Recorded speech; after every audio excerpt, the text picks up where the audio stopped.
Indian education system, बहुत सारे लोगों का मानना है कि भारत का जो एजुकेशन सिस्टम है बहुत ही ज़्यादा वर्स्ट है। और इस बात में कोई शक नहीं कि भारत में जो बच्चों को एजुकेशन दी जाती है वो घिसे पिटे तरीक़ों से दी जाती है। एक समय जहां पर विदेशों से लोग भारत आते थे हायर एजुकेशन के लिए, वहीं पर आज हमारे देश के बच्चे विदेश जा रहे हैं हायर एजुकेशन के लिए। पूरे वर्ल्ड में अगर हम इंडियन एजुकेशन सिस्टम की बात की जाए तो वो टॉप 10 छोड़िए, टॉप 20 छोड़िए, टॉप 30 में भी नहीं है। और एक कंट्री का एजुकेटेड होना बहुत ही ज़्यादा ज़रूरी है कंट्री डेवलपमेंट के लिए। लेकिन क्या हम सारा दोष अपने एजुकेशन सिस्टम को ही देंगे? क्योंकि इसी एजुकेशन सिस्टम में रहकर भारत ने गूगल और माइक्रोसॉफ्ट के सीईओ दिए हैं। तो ये कहना पूरी तरह से गलत होगा कि सिर्फ और सिर्फ हमारे एजुकेशन सिस्टम की वजह से हमारा देश एजुकेटेड नहीं हो पा रहा है। अब हम सिक्के के दूसरे पहलू को देखते हैं। हमारा देश दुनिया में तीसरे नंबर पर रैंक करता है, किसी अच्छी चीज में नहीं बल्कि पॉर्न देखने में, जिसमें 85% भारत के युवा शामिल है। और जनरली जो यूथ होते हैं वो स्टूडेंट्स ही होते हैं। और भारत में अगर एक पर्टिकुलर स्टूडेंट की बात की जाए तो वो एक दिन में 4 से 5 घंटे फ़ोन यूज़ करते हैं। और हमारे जो 90% स्टूडेंट्स होंगे, ये मैं गारंटी के साथ कह रहा हूँ कि वो फ़ोन सिर्फ और सिर्फ इंस्टाग्राम पर रील्स देखने में, यूट्यूब के पे फालतू के वीडियोस देखने में और रही सही कसर पॉर्न देखने में निकाल देते होंगे। तो जब तक हमारे देश के स्टूडेंट इन डिस्ट्रैक्शन से नहीं बचेंगे तब तक वो कभी भी अपने जीवन में सफल नहीं हो पाएंगे। देखो, प्रॉब्लम मोबाइल फ़ोन यूज़ करने में नहीं है, लेकिन हम जिस चीज़ के लिए फ़ोन को यूज कर रहे हैं ना, वो बहुत ही ज़्यादा गलत है। आप मोबाइल से इतनी सारी चीज़ें सीख सकते हो कि आपकी ज़िंदगी संवर सकती है, आपकी लाइफ बदल सकती है। YouTube पर हर एक क्लास के लिए, हर एक सब्जेक्ट के लिए, हर एक टॉपिक के लिए वीडियोस अवेलेबल है। इंस्टाग्राम पर भी बहुत अच्छे अच्छे कंटेंट अवेलेबल है जिसे फॉलो करके आपकी ज़िंदगी बदल सकती है, आप बहुत कुछ सीख सकते हो।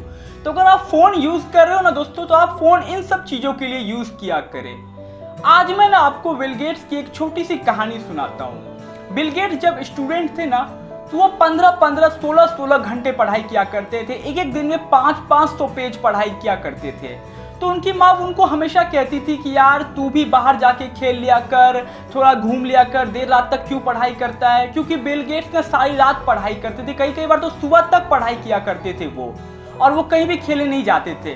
तो उनकी माँ उनको हमेशा कहती रहती थी कि यार तू भी बाहर जाके खेल लिया कर, लेकिन बिल गेट्स नहीं मानते थे। तो एक दिन माँ ने देखा कि बिल गेट्स पढ़ाई कर रहे हैं रात में, तो माँ ने उनके रूम की कमरे की बिजली को कट कर दिया कि सोचा अब गर्मी का मौसम है, पंखा नहीं चलेगा, लाइट नहीं रहेगी तो बिल गेट्स सो जाएंगे। माँ ने जब थोड़ी देर बाद देखा कि बिल गेट्स क्या कर रहे हैं, तो बिल गेट्स पसीने से तरबतर थे और टॉर्च जला करके पढ़ाई कर रहे थे। और यहाँ पर हम जैसे बच्चे जो होते हैं वो एक्सक्यूजेस देते रहते हैं, बहाने मारते रहते हैं कि यार इस वजह से नहीं पढ़ पा रहा हूँ, इस वजह से नहीं पढ़ पा रहा हूँ। और मैं आपको एक बात बता रहा हूँ कि आप बहाने क्यों मारते हो, इस चीज़ को समझना बहुत ही ज़्यादा ज़रूरी है। क्योंकि दोस्तों, आपके पास पढ़ने के लिए कोई वजह ही नहीं है, आपके पास कोई रीज़न ही नहीं है पढ़ने के लिए, तो आप क्यों पढ़ाई करोगे। कितनी तो आपकी अच्छी लाइफ चल रही है, आपके पास फ़ोन चलाने को है ही, रहने के लिए घर है, सब कुछ है आपके पास, तो आपके पास कोई रीज़न ही नहीं है। जब तक आपके पास कोई रीज़न नहीं होगा ना, तब तक आप यूं ही बहाने मारते रहोगे और यूं ही आप डिस्ट्रैक्ट होते रहोगे अपने लाइफ में।